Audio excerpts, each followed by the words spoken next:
All right, guys, we're back for another episode of Quarantine Chronicles with the team from Stone d'Appetit. Kip's here. Chris is working hard diligently for his day job, so I have the luxury of sitting down with the guys today that started Lunches with Clinicians. It's a fundraiser GoFundMe page you can see on our Instagram, links of that nature, that is helping provide lunch for the first responders and healthcare workers around the country. It started here in Denver. We are going to talk about the nitty-gritty, how they came up with it, get to know the guys behind the process, and some of the fun quirks they're using to raise some money. So we're going to try to do the best we can. But speaking of money, I would be remiss if I didn't give a shout-out to my sponsors, Live Well Cannabis and Live Nation Colorado. As 420 is coming up next week, Live Well in all their locations has deals going all week long. So go check out Live Well. You can order online, swoop through, pick it up, avoid social interaction altogether. For all you introverts out there, you'll be happy as a clam. And Live Nation Colorado, like I mentioned on our episode Tuesday with Kelly, they have the Couch Tour Live from Home series that's going on livenation.com. So swoop over there, check out some of the artists and concerts they have shown, and stream them onto your couch while you drink wine and smoke copious amounts of marijuana. Without further ado, let's introduce the gentleman from Lunches with Clinicians. Zane, hit the music, brother.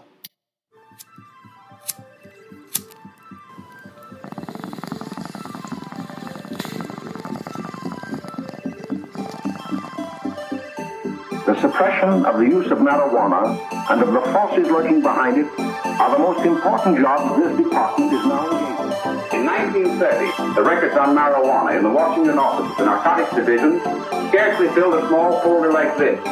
Today, they fill cabinets. Welcome, ladies and gentlemen, Coloradians, and everyone that's smart enough to listen from the outside. It's one of the most amazing plants we've ever discovered.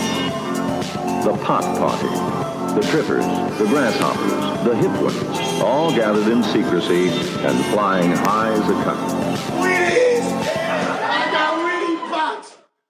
Sounds good to me.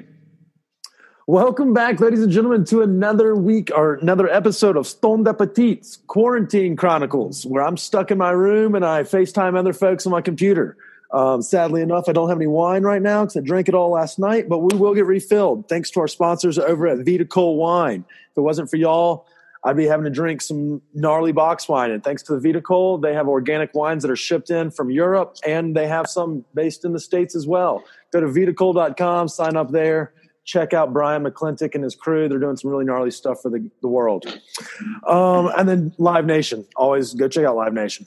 That's all right. That's my ad read. So today's guest, we have the gentleman behind the brilliant concept, the noble cause, Lunches for Clinicians.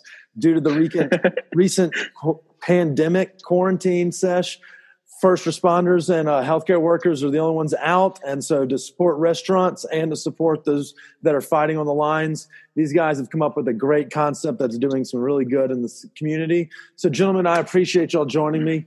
I guess we'll go by names. So I have Dustin, Ethan, and Scott here. So we'll have them tell a little bit about themselves and how they kind of got together about this. Gentlemen, who wants to go first in the hot seat? Yeah, I'll take Scott. it. Yeah. All right, Yeah, go Scott. Yeah. First and foremost, Kip, thanks for having us on the show. This is amazing. You say that now. Wait till about 20 minutes in. You're like, Jesus. I can't. Like, why can't I press end meeting? Yeah. You can leave, but the meeting is run by me. It's like the Hotel California. Right. So yeah, what I do for a living, I'm a success engineer for an analytics company. We do a lot of data warehousing for all of our clients are professional sports teams, arenas, colleges, donation, foundation, and student-related data. So every single one of our clients right now is actually, they don't have a consumer base. They don't have anyone. So it's all, how do we drive engagement without asking for money? Because everybody's not wanting to spend anything. So just a So are you a nerd? Am I a nerd? Yeah. I think like your job description was pretty intense. Yeah. All right, cool. But where this idea came out of, so I met these two homies sitting at the bottom of my screen, Dustin and Ethan, 2 ski seasons ago. A friend of a friend of a friend reached out and they're like, hey, we got a buddy who has a ski house. We're looking for a few more people. You want to join? And it was just an amazing integration, like super well fitted, same type of vibes, music.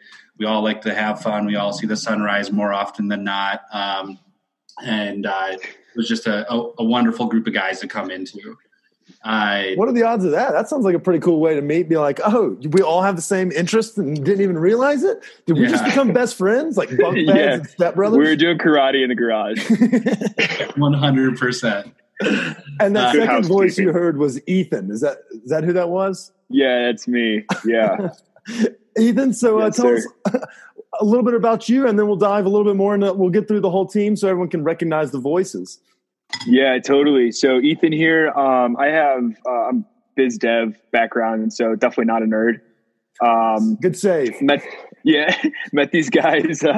Also met Dustin originally when I first moved out from St. Louis to Denver, Colorado. I'm one of those transplants that's out here, and got to rep the STL, you know. But Dustin took me in and as a ski housemate, and we've been hanging out for the better part of the last 4 or 5 years. Very nice. Okay, so we got some transplants. Scott, I don't know if I asked you, are you a transplant or a native? Transplant. I reside, or I came from Cleveland, Ohio. Oh, shit. I mean, this is my same friend group. I got an STL guy and a couple of Clevelandites as well, the Mistake by the Lake. And it seems like the guy that may be the glue, or the two degrees of separation, Mr. Dustin, you seem to be the common denominator. That was the word I was looking for. He's the Degenerates attract degenerates, right? Hey, we are the company we keep. Yeah, exactly. Says the guy who hasn't showered in 3 days. I'm not wearing pants. I met Scott and Ethan both through a mutual hobby, which was snowboarding, and just friends of friends. So it's been awesome to connect over, I think, what we all enjoy doing most from like an athletic standpoint. Not a native either, from Chicago. So 3 Midwest boys. Mistake by the Lake. I've never heard that, but I'm never going to forget that. That's so good. Because it could be Chicago as well. The reason it is that is because they lit their fucking fire. They lit their lake on fire back in the 70s or 50s or 20s or something. I don't know exactly. Scott probably knows the background, but I mean, it fits Cleveland so perfectly. It's just like a bleh.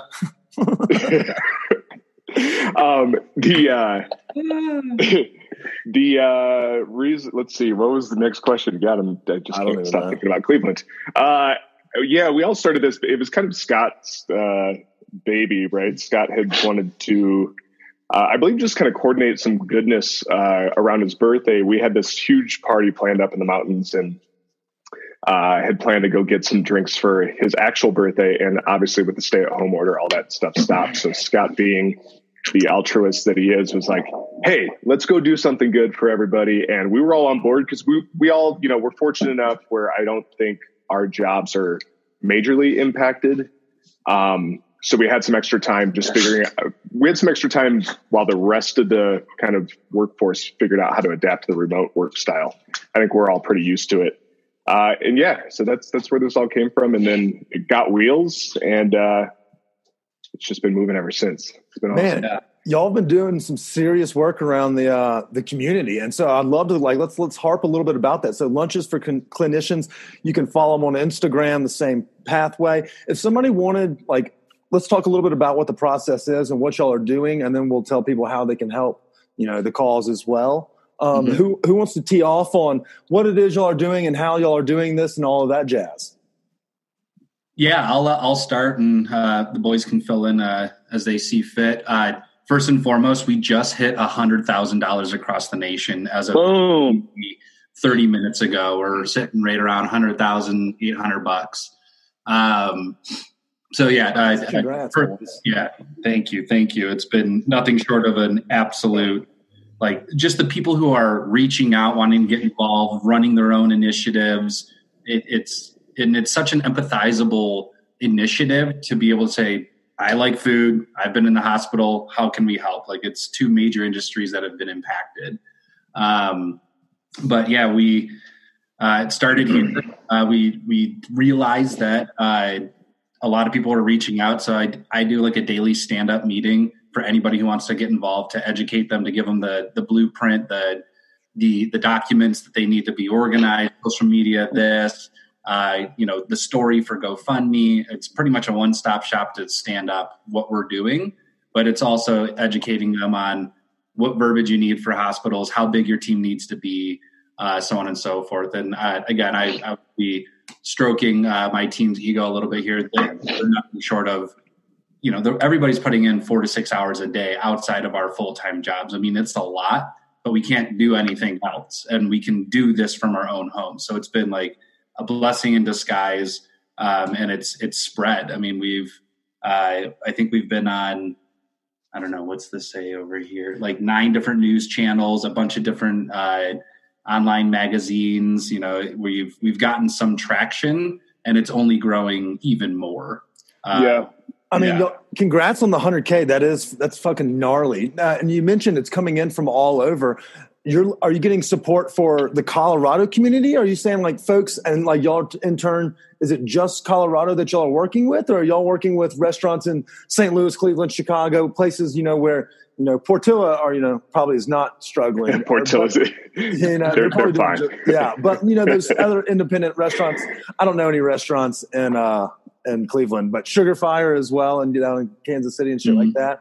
But like, are y'all buying food around the country for clinicians in other cities and states as well? Yeah, so we've stood up. We started in Denver, and people are reaching out like, how do we get involved? How do we start it up here? We have 1 degree of separation to a few different, we're calling them spoke sites or partners across the nation. I have a friend in Cleveland that started one. My roommate's sister who lives in St. Louis started one. Ethan and our other buddy Jack. Ethan's sitting at Jack's back. Yeah, Jack was just right next to me. Yeah.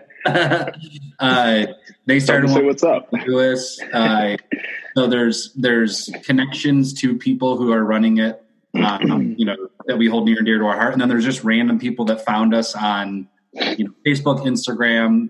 It's someone from like a small town in Alabama reached out. She's like, you're in like the Do-Gooder magazine, and it's like small. It's like Betty cooked a bunch of pies for the street today. Like it was just very small, large ways that people were finding us, and then it's still blows my mind. We have folks reaching out that want to get involved, like who are basically doing their own initiative, but they want to donate or they want us to market it under our umbrella. Like they love it. They're doing it all themselves. We promote it. So it's just this growing initiative that, needs to be done, because what we're hearing from hospitals, like a little bit of food goes a long way. It puts a smile on their face. It removes them from the stressful day and risk for that little bit of time of warm comfort food. And Kip, that's like how it all started, is we really just wanted to see, hey, can we deliver a whole bunch of meals to one COVID facing hard hit unit? And we put this little happy hour together. Everyone was drinking. Everyone was having a good time. We started throwing bets down on the table. What was the first? Was the Naked Snow Angel the first bet that got thrown out there? I think that was the one that like kind of started the what else? What were the bet? Wait, what did these bets entail? I need a little bit more details. Like I don't care about you getting naked. I meant like Great question. Yeah, So really like so that it one. started $20 for the Naked Snow Angel, and that worked its way up to Dustin's eyebrows actually getting removed. And I don't know if you take a really close look, you can see they're growing back. Oh shit! We were shaved your eyebrows. So, well, I figured I wasn't going anywhere for a while. So what the fuck, right? Like, I didn't really know. I don't know what happens to eyebrow hair, but I was like, you know what? This is for a great cause. And also, I think we got $560. And then Jack, who's right behind Ethan, is actually the one who shaved him. So, it was a little social experiment, So this is with the right lighting and the right glasses. Yeah. If they would have gone for like $100 a piece, I'd have said no. But the fact that they went from approximately $250 a piece, I don't need them that bad. Which essentially that fed a whole ICU unit. His eyebrows fed a whole ICU unit. Yeah, good. Thanks for quantifying that. Yeah. Think about how many people you day shift, night shift. Hey, for real. That's fantastic. That is what a great way to quantify it. Exactly. You can't put a price on love, but you can put a price on eyebrows. That's all. You can put a price on eyebrows for sure. And then like shortly after that meme came out where like, I forgot what it was off the top of my head, but legit like every girl who's ever done anything to her eyebrows sent that to me, and I was like,